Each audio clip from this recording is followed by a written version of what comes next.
아멘. 아멘. 할렐루야. 아멘. 감사합니다.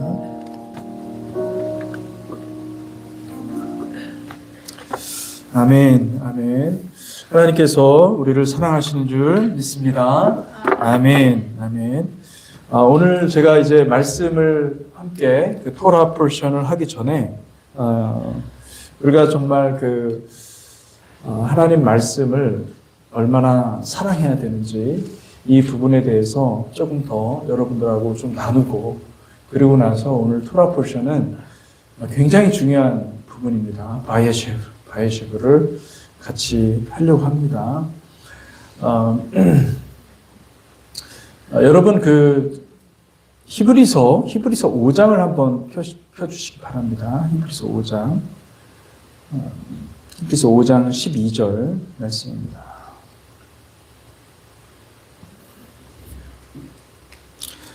히브리서 5장 12절 말씀인데요. 같이 한번 5장 12절부터 14절까지 같이 한번 읽어보겠습니다. 시작. 때가 오래되었으므로 너희가 마땅히 선생이 되었을 터인데 너희가 다시 하나님의 말씀의 초보에 대하여 누구에게서 가르침을 받아야 할 처지이니 단단한 음식은 못 먹고 젖이나 먹어야 할 자가 되었도다. 이는 젖을 먹는 자마다 어린아이니 의의 말씀을 경험하지 못한 자요. 단단한 음식은 장성한 자의 것이니 그들은 지각을 사용함으로 연단을 받아 선악을 분별하는 자들이니라. 아멘. 굉장히 중요한 말씀을 하셨습니다. 이 히브리서 말씀은 여러분, 우리가 신앙생활을 하다 보면 우리가 깊이 주님을 만나고 하나님을 만나고 하나님과 하나 되는 그 과정이 반드시 있어야 됩니다. 신앙생활은 말씀을 머리로 배우는 것이 아니라 내가 주님께 회개하면 회개할수록 하나님께 의의 말씀을 먹으면 먹을수록 우리가 주님께 더 가까이 가고 주님의 마음을 알게 되고 주님의 뜻을 알게 되는 것이죠. 그래서 사실은 우리가 삶이 변하고 인격이 변화되는 것은 주의 말씀을 먹으면 당연히 변화되는 것임을 믿으시기 바랍니다. 아멘. 그래서 여러분, 이게 영적인 성숙이 일어나고 영적인 성장이 일어나고 우리가 육신에 속한 사람이지만은 영에 속한 사람으로 하나님의 영을 사모하고 하나님의 영으로 우리가 변화를 입는 사람들이 되는 것입니다. 그래서 우리가 변화를 입기 때문에 우리는 의의 옷을 입게 되는 것이고, 그리고 점점 하나님과 닮아가는 삶을 살게 되는 것이죠. 이 과정에서 여러분, 말씀과 기도가 필수입니다. 말씀과 기도가 없이는 이 과정을 우리가 한 스텝 그 과정을 갈 수가 없는 거예요. 말씀과 기도는 생명과 같은 것이고, 말씀과 기도가 없으면 여러분, 우리가 주일날 그리고 또 이 목요일날 선포되는, 그리고 또 매일같이 우리는 새벽 예배도 드리지 않습니까? 그 말씀을 통해서 선포되는 그 말씀을 정말로 우리가 양식을 먹듯이 먹지 않으면 우리는 주님과 함께 연합할 수가 없는 것이죠. 우리의 영혼이 자라가야 되는데 말씀을 통해서 자라가는 것이거든요. 말씀을 통해서 의의 말씀을 먹어야만 그 말씀을 통해서 우리가 분별력이 생기고, 어린아이와 장성한 자의 특징은요, 딱 한 가지입니다. 분별력이 있느냐 없느냐 이거예요. 어린아이들은 분별하지 못합니다. 그냥 막 어디를 가든지 눈치 보지 않고 막 자기 마음대로, 자기 뜻대로, 자기 원하는, 내 자아가 원하는 대로 막 그렇게 해버리죠. 그게 어린아이고, 어른은 어떤 특징입니까? 때와 장소를 아는 거예요. 할 말 못할 바를 알고, 그리고 또 정확하게 지금 상황이 어떤 것인지 이 상황을 딱 보고 판단할 줄 아는 것이 어른이죠. 어른이 되면은 벌써 주님의 마음을 알고 주님과 함께 십자가의 길을 함께 가기 때문에 어린아이의 것을 다 버리고 어른으로서 필요한 장성한 음식, 단단한 음식, 여긴 단단한 음식이라는 영어로 보면은 solid food예요. solid food. 네. 단단한 음식을 먹어야 돼요. 할렐루야. 여러분 단단한 음식을 먹으시기 바랍니다. 그리고 히브리서 6장에 보면은 한 번 은사를 받고 빚짐을 받고 그리고 다시 또 타락한 자에 대해서 나옵니다. 그건 뭐냐면은 그러면 장성한 음식, 이 단단한 음식은 도대체 무엇이냐? 이것은 성령이 주시는 말씀이 아니라 성령의 어떤 기적 같은 초자연적인 은사로 주는 게 아니라 은사의 비침을 받는 것은 결국은 무엇이냐면 어린아이 같은 신앙이라는 것이고 그 어린아이 같은 신앙에서 단단한 음식을 먹고 자라가야 됩니다. 자라가서 그리스도의 성품에 이르기까지 우리가 자라가야 되는데 그 자라가지 못해서 결국 타락한 자들은 결국은 하나님의 백성이 되지 못한다라는 얘기를 하는 거예요. 심각한 얘기를 하는 거죠. 여러분 진리의 말씀을 마음에 받으시기를 축복합니다. 아멘. 여러분 저는 하나님께서 놀랍게도 이 큰 교회들을 이렇게 통과하게 하셨습니다. 제가 사실 뭐 큰 교회 갈 수 있게 해달라고 그렇게 기도한 건 아니에요. 근데 하나님께서 남가주 사랑의 교회에서 한 11년을 같이 열심히 섬기게 하셨고 그리고 또 그거 끝난 다음에는 빌립보 교회에서 메릴랜드에 있는 빌립보 교회에서 한 5년간 사역을 했습니다. 그리고 저를 하나님께서 그 교회에서 섬길 때마다 하나님께서 주시는 말씀이 있었어요. 근데 최종적으로 저에게 주신 말씀은 뭐냐면 교회는 조직이 아니라는 거예요. 교회는 살아있는 몸이라는 거예요. 주님이 말씀하시는 게 뭐냐면 교회는 크기가 아니라는 거예요. 사이즈가 아니라는 거예요. 대형 교회에 어떤 뭐가 있다 이게 아니라 교회는 함께 성장하는 함께 음식을 먹고 한 식구 한 가족이 어떻게 해요? 매일 밥 먹을 때 어떻게 합니까? 같이 밥 먹고 그 밥은 뭐가 돼야 됩니까? 예수 그리스도가 돼야 돼요. 예수 그리스도의 십자가가 돼야 돼요. 그래 함께 밥 먹고 함께 같이 구원의 길을 같이 가는 거예요. 우리가 구원의 길을 같이 간다는 것은 무슨 뜻입니까? 여러분 우리 주변에 우리가 같이 교회를 섬기고 교회를 다니지만은 아직 육신에 속한 사람들이 많이 있습니다. 교회 다닌다고 해서 그분이 영적으로 장성한 게 아니에요. 말씀을 못 받는 사람들이 얼마나 많은지 몰라요. 그들은 자기 자신은 다 안다고 생각해요. 여러분 머리로 아는 거는 아는 게 아니에요. 사실 그 말씀을 받고서 그것을 순종할 줄 알고 자기 삶을 깨뜨리고 희생할 줄 알고 주님의 뜻을 위해서 내 뜻을 다 버릴 줄 아는 사람들이 돼야 되고 그 과정이 쉽지 않습니다. 여러분이 정말 장성한 사람이라고 한다면 정말 성숙한 사람이라고 한다면 그러면 우리 교회 내에 아직 육신에 속한 사람들이 많이 있습니다.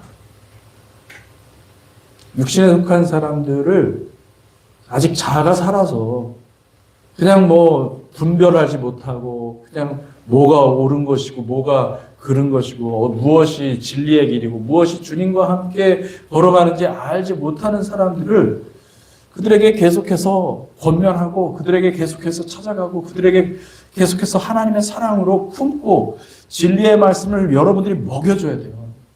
할렐루야. 아멘. 먹여줘야 될 줄 믿습니다. 아멘. 또 먹여줘야 돼요. 안 먹으려고 하는 거 붙잡고 우리 어린애들 보면은 그죠? 애들 밥 먹을 주려고 우리 하람이 첫째 지금은 다 컸지만 그런 얘기 하면은 아주 웃을 겁니다. 예. 그 밥 먹이려고 막 비행기 날아간다 하고 뭐 헬리콥터 간다 하고서 숟갈 입에 또 넣어줘야 돼요. 처음에는 안 먹으려고 하는 거 그죠? 예. 여러분 하나님 말씀을 먹여줘야 돼요. 먹여줘야 되고. 근데 꼭 그렇게 육신에 속한 사람들은요 말씀이 선포되는 그 자리를요 도망가요.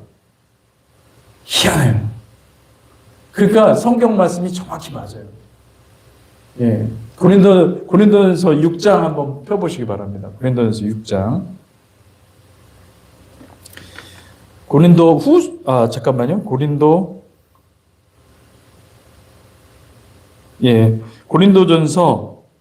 2장. 고린도전서 2장을 한번 펴보시기 바랍니다. 고린도전서 2장 14절 말씀. 14절부터 16절 같이 한번 읽어보겠습니다. 시작. 육에 속한 사람은 하나님의 성령의 일들을 받지 아니하나니 이는 그것들이 그에게는 어리석게 보이며 또 그는 그것들을 알 수도 없나니 그러한 일은 영적으로 분별되기 때문이라. 신령한 자는 모든 것을 판단하나 자기는 아무에게도 판단을 받지 아니하느니라. 누가 주의 마음을 알아서 주를 가르치겠느냐. 그러나 우리가 그리스도의 마음을 가졌느니라. 여기 우리라는 말은 사도들을 말하는 것입니다. 그래서 육에 속한 사람은 하나님의 성령의 일을 받지 아니한다. 여러분 한번 질문하고 싶어요. 여러분 이 육에 속한 사람은 어떤 사람들입니까? 육에 속한 사람들은. 자, 육에 속한 사람들은 하나님 구원해 주십니까? 구원받지 못합니다. 그렇다면 교회 내에 육에 속한 사람들이 있다는 얘기죠. 교회 내에 육에 속한 사람들이 있는데 그들을 구원할 수 있는 방법은 뭐예요? 육에 속한 사람들을 영에 속한 사람으로 끌어줘야 된다는 거예요. 육에 속한 사람들은 구원받지 못합니다. 우리의 육이, 우리의 겉사람, 우리의 자아가 완전히 처리되어야만 구원받습니다. 그런데 육에 속한 사람들의 특징은 무엇이냐면 계속해서 무엇을 해요? 자기는 안다고, 다 안다고 생각하고. 그리고 하나님의 말씀, 진리의 말씀이 선포되는 그 자리는 절대 도망가는 것이죠. 하나님을 만났다고 생각하지만은 하나님을 만난 적이 없는 사람들이 많습니다. 여러분, 육에 속한 사람들은 그 상태로 그대로 있으면 절대로 구원받지 못합니다. 10년, 20년 신앙생활도 말짱꽝입니다. 여러분, 구원받지 못하는 사람들이 얼마나 많은지 모릅니다. 그걸 생각하면 이 교회가 얼마나 전부 다 제가 지난번에 여러분 그 영상 보여드린 거 온누리 교회가 80%에서 90% 청년들이 좌파래요.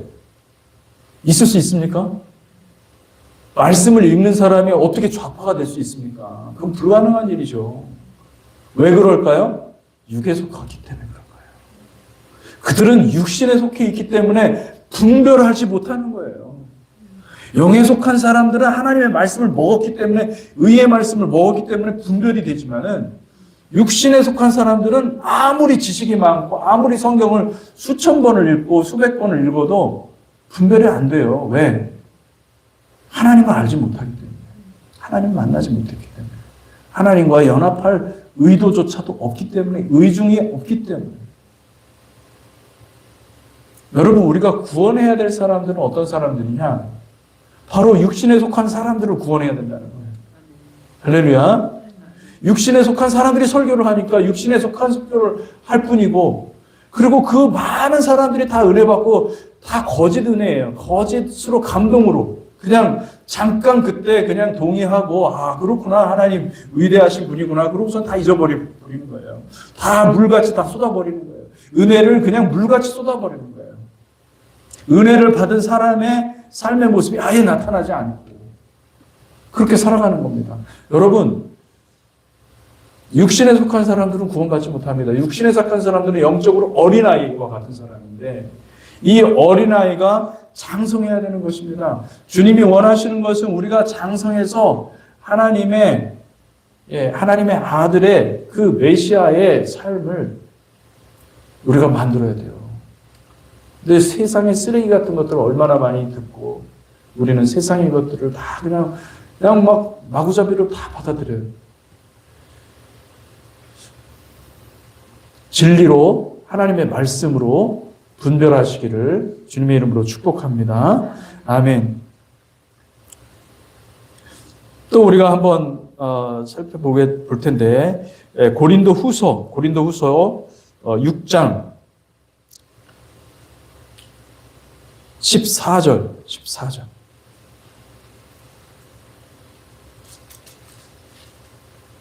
14절, 15절, 16절 같이 한번 고린도후서 6장 14절, 15절, 16절 같이 읽어보겠습니다. 시작.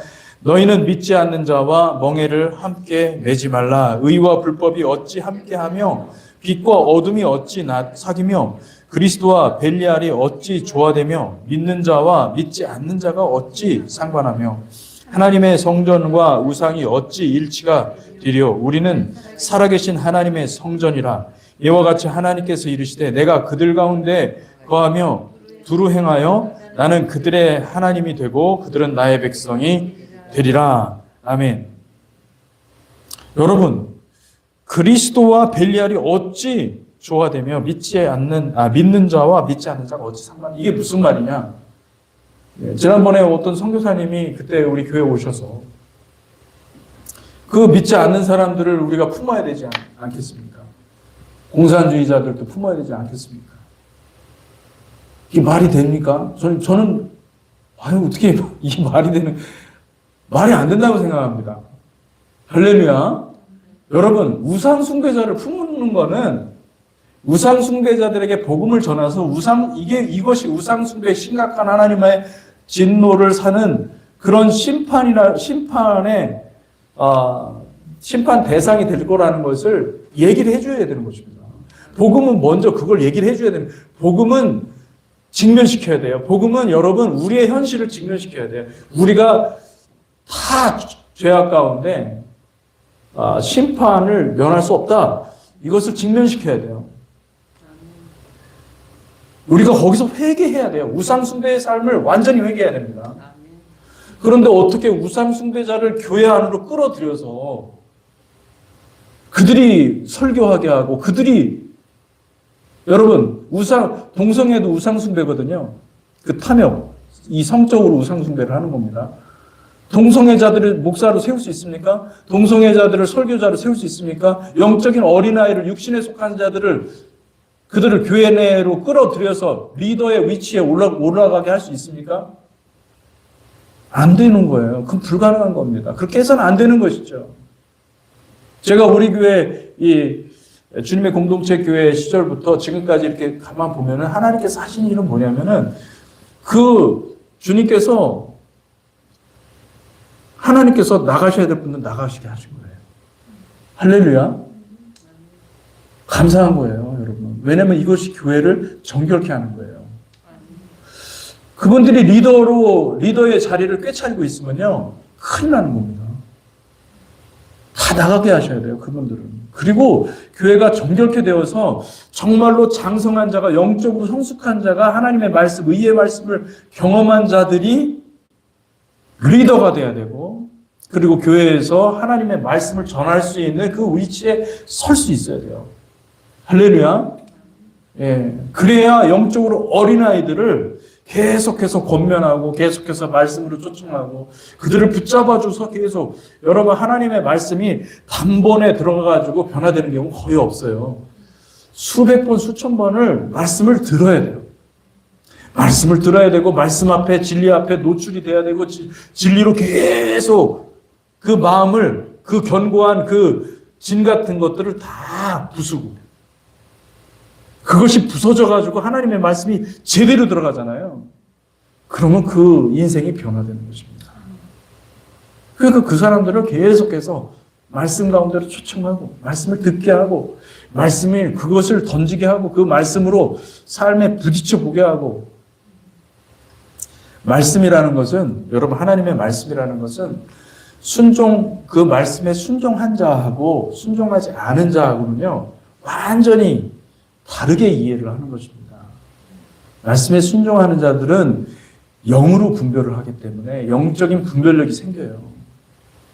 근데 말씀에 순종하지 않는 사람들은 그러니까 이 교회 공동체가 없이 그냥 인터넷으로 온라인으로 듣고 고개 끄덕이고 하는 사람들은요 그 말씀이 이해가 되는 것 같죠. 본인은 이해를 하는 거라고 생각할 겁니다. 그러나 이해가 되는 게 아니에요. 왜냐하면 그 말씀에 대한 순종이 없기 때문에 이해를 할 수가 없습니다. 그래서 그 말씀을 하시는 거 도무지 이해를 못한다. 고린도전서 2장 말씀이 뭐냐면 하나님의 육신에 속한 자들은 육에 속한 이 사람들은요 하나님의 말씀을 이해를 못한다는 거예요. 도무지 깨닫지 못한다는 거예요. 깨닫지 못합니다. 정말로. 얼마나 많은 목회자들이 깨닫지 못하고 성도들에게 말씀을 전하는지 몰라요. 너무나 안타까워요. 오늘 이 교회가 80, 90% 청년들이 그렇게 좌파라고 하니 그 목사님들이 고민이 얼마나 많겠습니까? 그 진리를 아는 목사님들에게 선포를 하면 그럼 교회가 어떻게 되겠어요? 갈라집니다. 분란이 일어나고 교회를 망가뜨리게 되는 거예요. 그러니 목사님들이 그걸 하겠어요? 못합니다. 할 수 없습니다. 그렇게 대담하게 교회를 가를 수 있는 그런 목회자가 과연 있겠어요? 못합니다. 김상현 대표한테 저는 이메일로 그랬어요.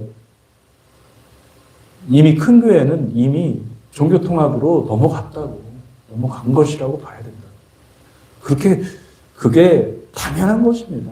종교통합은 저기 멀리 있다고 생각하지 마세요. 그거 다 그냥 혼합주의, 다 그냥 받아들이고 좋은 게 좋은 거다 하고 그렇게 하는 게 종교통합이에요. 이미 벌써 종교통합의 그 미혹에 넘어간 겁니다. 그 교회가 서바이벌 하려면은요, 그 교회를 변혁시키려고 하지 말고 나오셔야 돼요. 나오셔서 교회를 개척을 하세요. 제대로 된 목사님 데리고 교회를 개척을 하시고 큰 교회 추구하지 마세요. 큰 교회를 추구하는 것 자체가 벌써 이데올로기고 그게 이념이에요. 그게 사단이 준 함정입니다. 가정교회라도 출발하셔야 돼요. 그러면 그 큰 교회도 하나님께서 소망이 생겨요.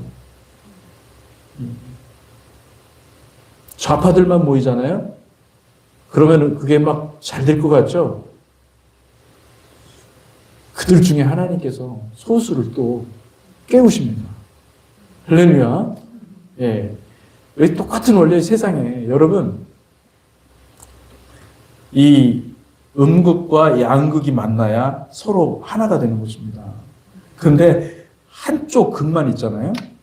그러니까 음극만 있잖아요. 그럼 서로 부딪히게 돼 있어요. 예. 놀라운 원리예요. 그러니까 빨리 나오시는 게 좋다니까. 빨리 나오셔야 돼요. 큰 교회 다니면서 정말 진리를 추구하는 사람, 진리에 목마르는 사람들이 얼마나 많은지 몰라요. 그 청년 자매, 그 자매가 그렇게 얘기를 하는 것은 그의 안에 진리에 대한 목마름이 있기 때문에 그런 거거든요. 그러면 진리를 담으는 게 가장 좋은 것입니다. 거기 미련 갖지 마세요. 아니면 또 한 가지 방법이 있는데 완전히 뒤집어 버려야 되거든요. 죽도록 기도해가지고 뒤집어 버려야 돼요. 그럼 교회가 완전히 산산조각 날 겁니다. 근데 그렇게까지 하는 것보다는 가장 좋은 것은 무엇인가? 나오라는 거죠. 나오라는 거죠. 내 백성아, 나오라 그러잖아요. 바벨론에서 나오라. 나오라. 이미 바벨론화 되었습니다. 그런 교회들이 너무나 많고, 여러분, 진리를 선포하는 교회는 극히 적다는 사실을 여러분들이 아셔야 돼요. 하나님의 말씀만을 붙잡고 내가 가야 되겠다. 이런 어떤 각오가 없으면요. 이 마지막 때를 누가 이 마지막 때를 통과할 수 있어요? 진리만 추구하는 사람들이 이 마지막 때를 통과하고 십자가의 길을 가겠다고 하는 사람들이 이 마지막 때를 통과하는 것입니다.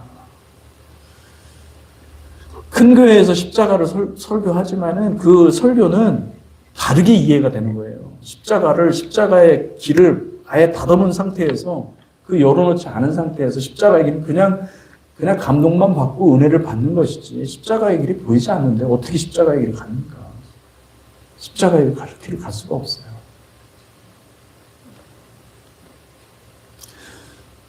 여러분 교리를 믿으면 건강한 교리를 믿으면 구원받는다? 이것도 여러분 조심해야 됩니다. 교리가 아니에요. 여러분 헌신, 희생, 사랑, 이게 교리입니까? 내가 알아서, 내가 뭐 안다고, 뭐 많이 안다고, 교수가 되고, 그 지식이 많다고 해서 그게 되는 겁니까?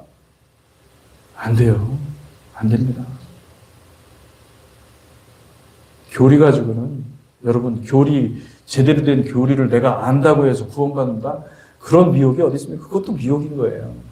어마어마한 미혹인 거예요.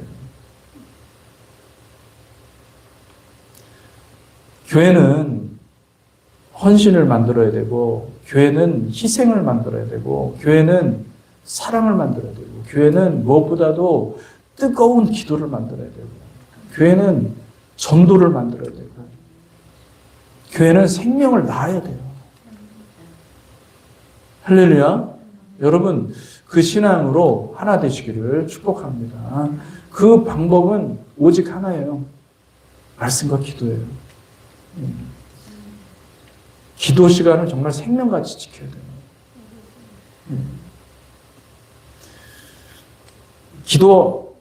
저는 혼자 기도하시는 분들 있다고 믿어요. 굉장히 혼자서도 기도 잘하시는 분들이 있습니다. 근데 혼자서 기도하면 할수록 하나님은 깊이 들어가잖아요. 그러면은 교회에서 기도하라고 그러실 거예요. 왜냐하면 교회의 사랑이 예수님 사랑이에요. 예수님을 사랑하잖아요. 교회를 향한 헌신과 희생을 물어봐요. 예수님께서.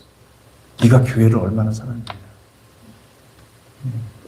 너 혼자 신앙이 아니라 우리는 이 신앙생활을 통해서 다른 사람들을 이끌어줘야 되고, 또 다른 사람들과 함께 연합할 때 예수 그리스도와 함께 연합하는 거예요.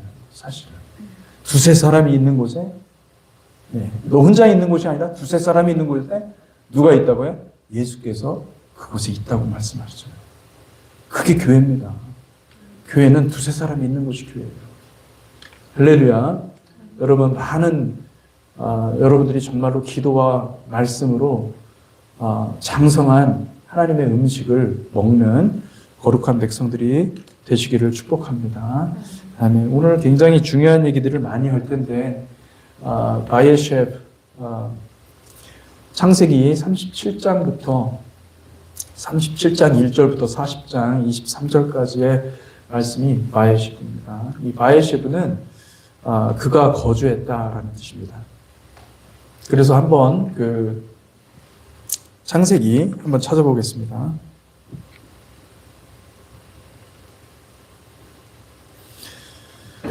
창세기 37장 1절을 한번 보겠습니다. 창세기 37장 1절.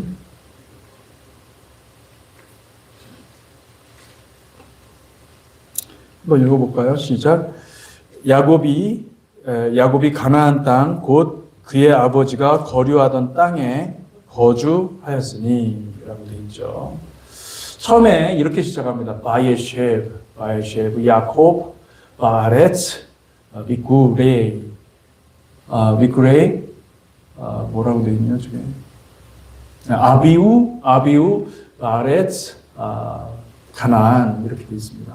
이게 무슨 말이냐면은, 바이에셰브, 그가 거주했습니다. 이 예셰브, 야샤브라는 동사를 사용하고 있습니다. 야샤브라는 동사하고 그 뒤에 미구레이라는 말이 나오죠. 미구레이는 뭐냐면 게르에서 나왔습니다. 이 게르는 뭐냐면 거류하다, 나그네로 살다, 정착하지 못하고 상황과 조건에 따라 사는 것이다. 그러니까 내가 이 땅 주인이 아니고 나는 그냥 새들어 사는 것이고, 마치 우리 신세와 같이 정착하지 못하고 이 교회에 그죠? 새들어 살고 있는 것처럼 그런 것이고, 나그네로 살아가는 것입니다. 거류하고 그러는 것이죠. 그리고 야샤브는 뭡니까? 야샤브는 정착한 거예요. 거주한 거예요. 세틀다운한 거예요. 세틀다운. 완전히 우리가 미국으로 이민 와서 사람들이 세틀다운 하는데 얼마나 걸립니까? 처음에 우리가 미국에 이민 왔을 때 저도 그랬는데 항상 달러를 원으로 계산했어요. 기억나십니까? 달러를 원으로 해서, 이게 얼마 정도 되지? 이 정도 계산해보고 나서, 대충 그 개념이 이제 생각이 나서, 이거 되게 비싼 거였네. 뭐 이렇게 얘기하고 그랬었어요. 근데 그게 저 같은 경우는 한 2년 가더라고요. 여러분들 얼마나 갔는지 모르겠어요. 예. 근데 어떤 분이 그러더라고요. 그 달러에서 원으로 안 바꾸고, 그냥 달러로 인식하고, 원을 다시 달러로 바꾸는 그때가 돼야 미국 사람이 된 거다. 정착한 거다. 그렇게 얘기를 하는 거예요. 2년 정도 사니까 진짜 그렇게 되더라고요. 예. 우리 차지영자매님은 아직도 원으로 바꿀 수도 있어요. 2년이 안 됐으니까. 2년이 안 됐으니까. 2년 정도 딱 지나면은 그때는 원으로 안 바꾸고 달러로 바꿔요. 한국 가도 달러로 바꿔. 그러지 않습니까? 한국 안 가봐서 잘 모르시죠? 저도 지금 만약에 가면요. 원으로 된 게 정말 어색해. 이거 달러로 바꿔야 돼. 미국 사람 다 된 거예요. 예, 이 야샤브는요, 정착한 겁니다. 그리고 또 다른 뜻이 있는데, 모든 것이 준비됐다. 모든 것이 준비됐다. 이제 무엇만 하면 된다? 메시아를 낳기만 하면 된다. 할렐루야.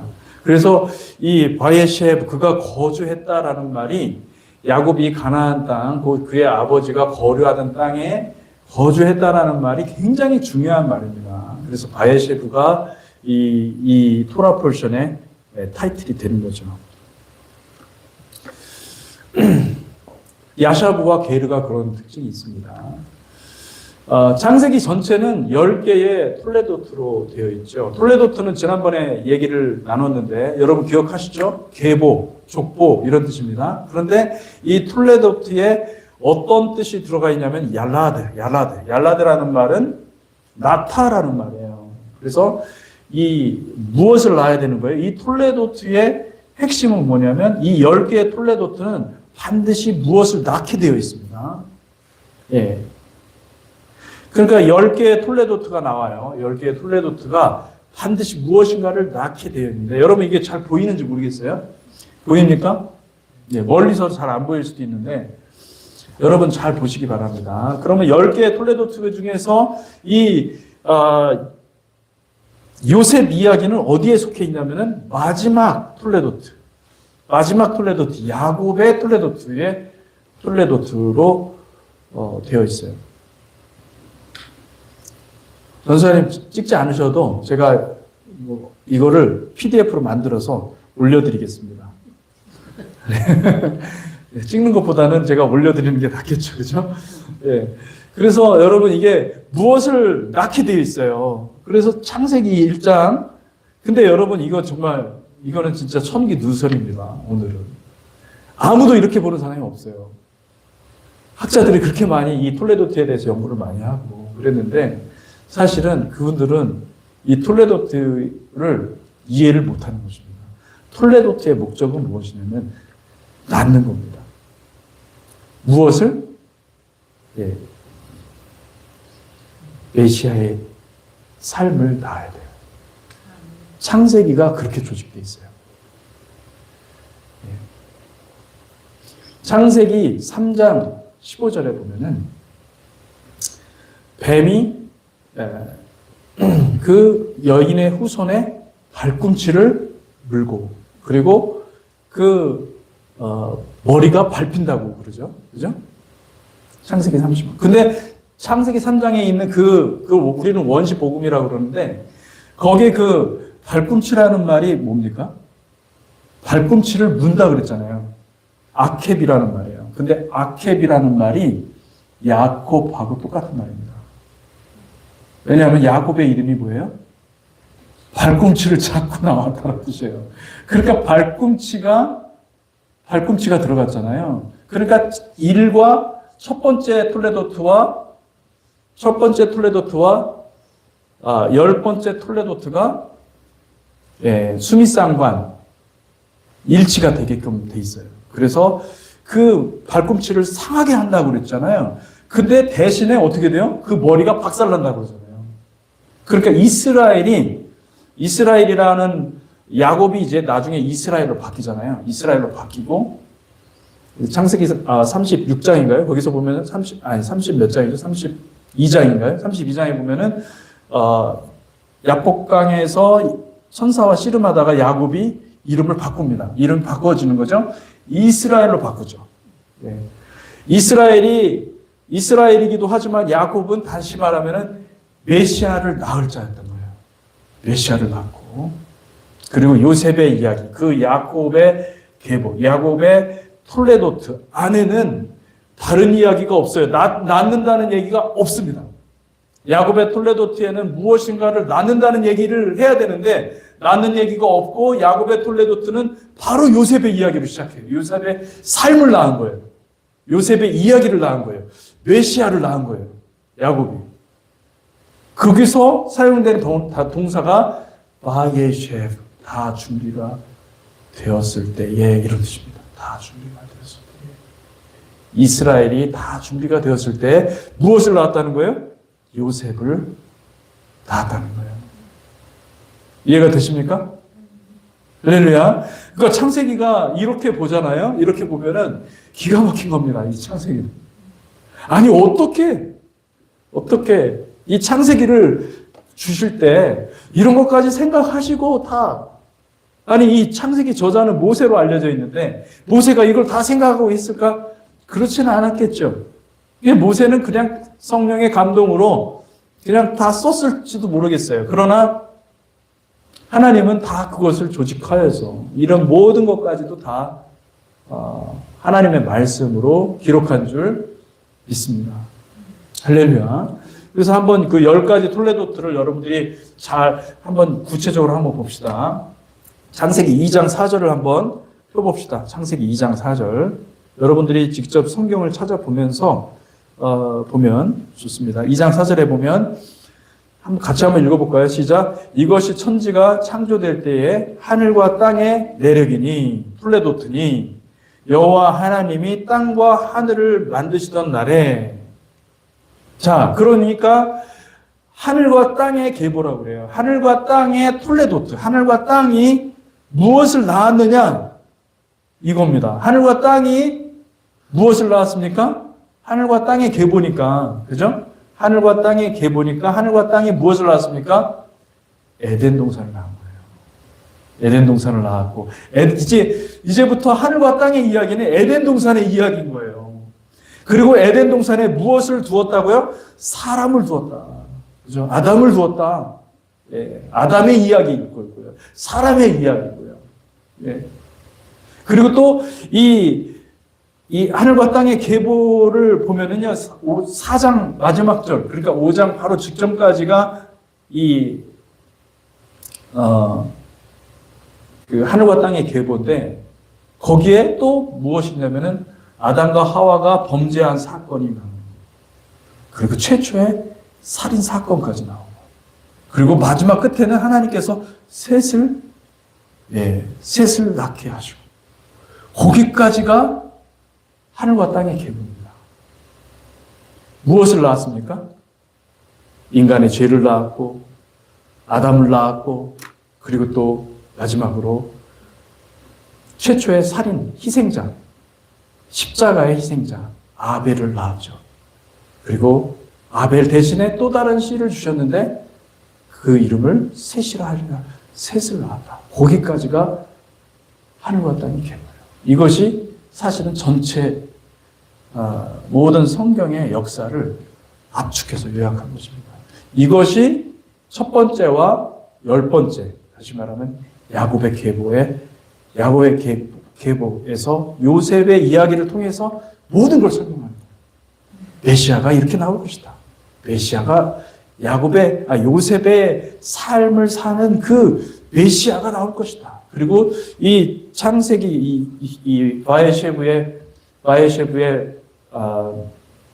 보면요, 유대인들이 그토록 여태까지 이제 얘기했던 두 메시아 사상이 나옵니다.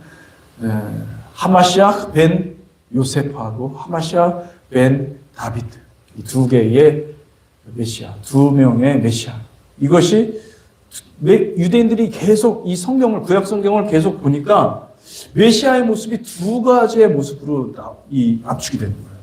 고난받는 종으로서 요셉과 같은 그런 종으로서 하마시아 벤 요셉이 있는가 하면 다윗과 같이 왕으로 통치하시는 권능으로 하나님의 규로 통치하시는 메시아의 모습이 구약 성경에 있는 거예요. 예를 들어서 이사야 53장 고난받는 그 종에 대한 메시아는 누굽니까? 하마시아 벤 요셉인 거예요. 네. 그러니까 이런 것들이 보면 여기에 다 이 바에시브 안에 다 들어가 있는 거예요. 10번째 이 톨레도트 야곱의 계보 안에는 어마어마한 것들이 들어가 있는 거예요. 예. 그리고 이 야곱의 계보 안에는요, 여러분 누가 누구를 낳고 이런 얘기보다도 우리가 방금 읽었잖아요. 창세기 37장 바로 요셉의 이야기를 시작합니다. 이것이 야곱의 계보니라 하고 그러면 야곱의 계보라고 하면은 야곱의 계보를 얘기를 해야 되잖아요. 야곱의 계보는 생략됐습니다. 이미 다른 데서 다 얘기했고 야곱의 계보니라 해놓고 요셉의 이야기로 들어가는 거예요. 요셉의 이야기를 따은 겁니다. 예, 톨레도였어요. 할렐루야. 예, 이해가 되십니까? 성경이 어떻게, 창세기가 어떻게 구조가 되어 있는지 기가 막힌 거예요. 이거 지금 다 따져보면요. 이 10가지를 다 제가 시간 없어서 다 얘기를 안 하지만은 언제 한번 제가 이거 10가지를 쭉 창세기가 다 메모라이즈 될 거예요. 다 암기가 될 거예요. 여러분의 머릿속에 다 들어올 거예요. 아, 그래서 이렇게 말씀하셨구나. 아, 그래서 이렇게 말씀하셨구나. 다 이해가 되는 거예요. 다 주제가 있습니다. 모두가 다 일관된 주제를 가지고 10개의 톨레도트로 창세기가 구성되어 있는 것을 볼 수가 있습니다. 창세기 37장 이 바에쉐 말고 이후에 또 이제 나오는 거기에 보면은 마지막 때에 관한 것도 있습니다. 그러나 톨레도트 야곱의 톨레도트의 후일에까지 기록되어 있는 것을 볼 수가 있습니다. 바에쉐브는 그래서 굉장히 중요한 위치에 있다는 것을 우리가 알 수가 있습니다.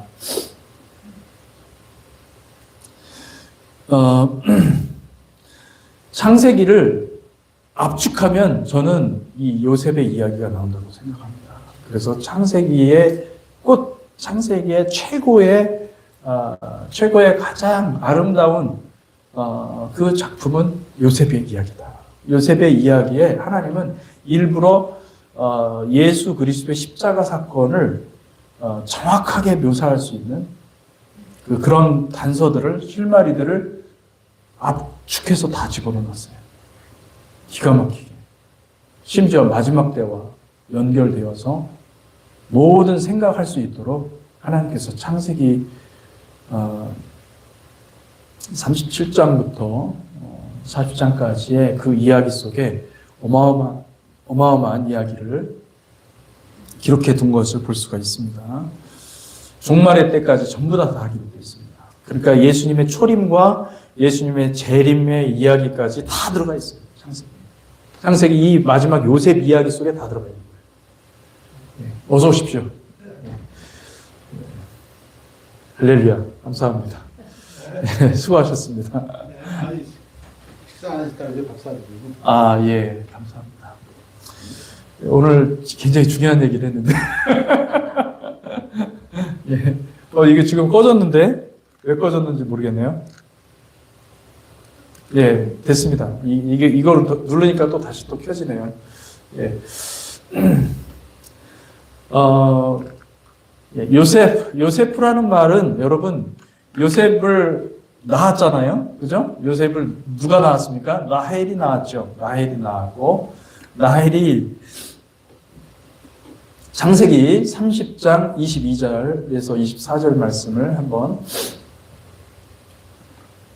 읽어보겠습니다. 시작. 하나님이 라헬을 생각하신지라 하나님이 그의 소원을 들으시고 그의 태를 여셨으므로 그가 임신하여 아들을 낳고 이르되 하나님이 내 부끄러움을 씻으셨다 하고 그 이름을 요셉이라 하니 여호와는 다시 다른 아들을 내게 더하시기를 원하노라 하였더라. 아멘. 이 말씀이 굉장히 중요한 말씀이 있습니다. 여기 여호와는 다시 다른 아들을 내게 더하시기를 원하노라 하였더라. 이게 레몰 요셉 아도나이 리 벤 아하르 이렇게 되어 있습니다. 이게 무슨 말이냐면은 레모르 말하기를 요셉 더하시기를 원하노라. 아도나이 여호와께서 리 나에게 벤 아하르 아하르는 뭐냐면 다른 또 다른 이런 뜻입니다. 또 다른 아들을 내게 더하시기를 원하노라. 요세프는 무슨 뜻이라고요? 더하다라는 뜻입니다. 야사프라는 말은 더하다라는 말입니다. 그래서 이 다른 아들을 내게 더한다라는 말은 이렇게도 해석할 수가 있는 거예요. 그러니까 요셉과 같은 아들을 하나님께서 주실 것이다. 이 얘기를 하는 것입니다. 하나님께서 더해 주신다. 할렐루야. 아멘. 그래서 이 라헬이 보면 라헬이 레아는 어떻게 했습니까? 레아는 아들을 순풍순풍 잘났죠. 계속 낳지 않습니까? 근데 라헬은 그렇게 사랑하는데 아들이 안 나와요. 여러분, 왜 기가 막히게 창세기는 모든 이야기를 아들 이야기로 끌고 가는데 아들을 안 낳게 하시는 거예요, 하나님이 기가 막히게. 왜 그랬을까요? 왜 그랬을까요? 사라의 이야기를 보세요. 아들을 그렇게 하나님이 주신다고 그러는데 아들을 안 주시는 거예요. 그리고 아브라함이 100세가 되어서 사라가 90세가 되어서 아들을 낳은 거예요. 노년에. 예? 이게 기가 막힌 일이지 않습니까? 어떻게. 그러면 그 아들 이삭은 어떻습니까? 이삭은 아들이 안 나오는 거예요. 그래서 그가 간구함에 하나님께서 들으셨다. 그래서 아들을 주신 거잖아요. 쌍둥이를 주신 거잖아요. 그죠? 그러면 야곱에도 똑같은 이야기가 또 반복이 됩니다. 야곱도 레아와 라헬과 같이 결혼해서 삶을 살지만은 라헬을 사랑했잖아요. 그죠? 야곱이 라헬을 사랑했잖아요. 그렇게 안 나오는 거예요. 아들이. 그러다 아들을 낳았다. 이거 뭘 말하는 걸까요, 여러분? 하나님이 네. 끝까지 데려가 나를 신뢰하는 하나님. 그걸 보신 거 맞습니다. 예. 맞습니다. 그러니까 참 하나님 마음이 좀 괘씸하네요. 괴팍하시네요. 그죠? 예, 그 테스트 하시잖아요. 이 녀석 이거 진짜로 나를 믿느냐 안 믿느냐. 그것도 있습니다. 실제로. 예. 또 왜 그럴까요? 전사님 왜 그러실 것 같아요?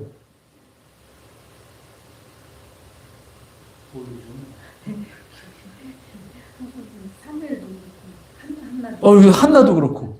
예. 그렇죠.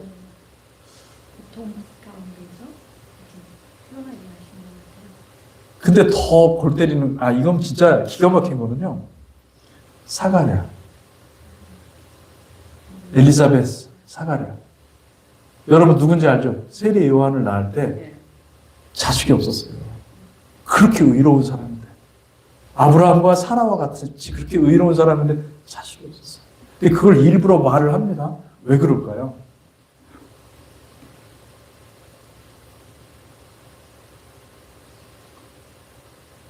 예, 이은숙 집사님 이거 참 모르시는구나. 이은철 집사님 아실 것 같아요.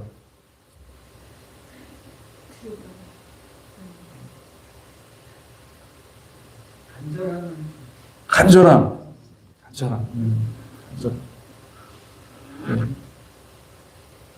저랑 같이 사는 엄사모님. 네? 하나님의 때. 예. 하나님.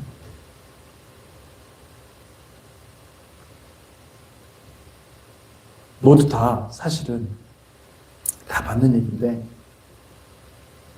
여러분 다른 아들을 더하시는 과정이 그렇게 오래 걸린다는 거예요.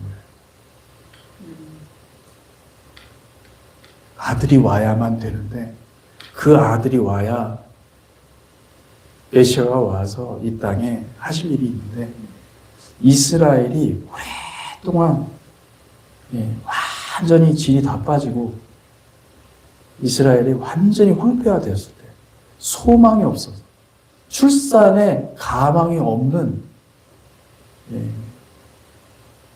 여러분 예수님께서 오실 때 우리 주님께서 오실 때 이스라엘은요 국가 정체성이 없었어요.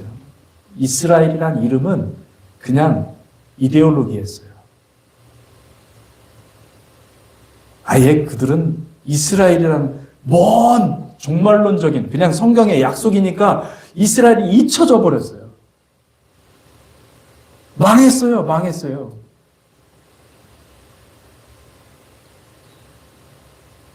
그 주님이 그거를 아시고 사라에게 아브라함에게 나타나셔 아들을 주겠다고 해놓고 생산할 어떤 능력이 아예 없어질 때까지 그냥 주님께서 처음부터 아시고 그걸 기다리신 거예요, 여러분. 하나님이 어떻게 보면 하나님이 놀랍지 않습니까? 기가 막힌 거죠. 그죠? 아니 그거를 또 당하는 이스라엘은 또 이거 기가 막힌 거. 그거 생각하면 그것까지 생각하면 기가 막힌 거예요. 네. 이해가 되십니까? 제가 말씀드린 거 이해가 되십니까? 사가랴와 그죠? 사가랴와 엘리사벳. 근데 사가랴 이름의 뜻이 무엇인지 아십니까? 이 스가랴하고 똑같은 말이거든요. 사카랴. 여호와께서 기억하신다. 여호와께서 기억하신다는. 기가 막힌 거예요. 그러니까 이 모든 것들이 다 하나님께서 예정하신 그 틀 안에서 모든 것이 이루어진 것을 알 수가 있어요. 하나님이 낳게 하신 거예요. 요셉의 이야기도 똑같은 거예요. 요셉의 이야기. 그 아들을 다른 아들을 더하시기를 원하노라. 할렐루야.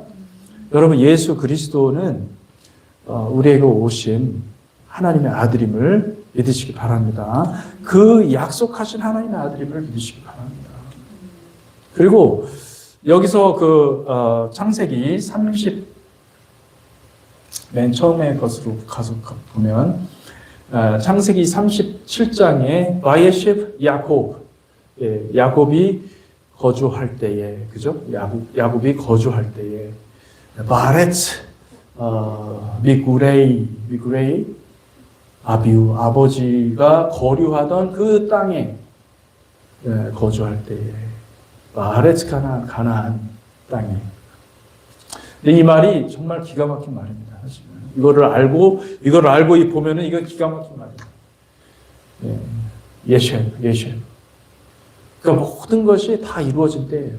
하나님께서 모든 것이 다 준비가 되었을 때에 그때에 요셉의 이야기를 낳았다는 거예요. 요셉의 이야기를 하나님께서 펼치기를 시작하셨다. 그리고 요셉의 이야기는 메시아의 이야기고 메시아의 이야기가 압축되어서 우리가 알 수가 있습니다. 여러분 그래서 요셉의 이야기를 통해서 우리는 메시아를 봐야 됩니다. 메시아를 보고 메시아를 생각하고 주님이시구나. 그것을 창세기를 통해서 우리에게 말씀하시는 것이고 우리 주님은 우리 예수 그리스도께서는 이 토라에 기록된 모든 것이 바로 우리 주님을 가리키는 것임을 우리가 알 수가 있습니다.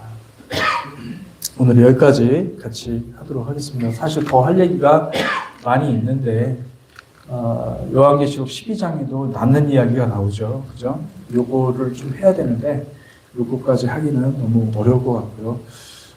아까는 좀 따뜻했었는데 지금 되게 추워졌습니다. 굉장히. 그죠? 우리 기도의 열기로 다시 기도의 불을 붙이면서 같이 기도하면서 하나님 앞에 나갔으면 좋겠습니다. 예.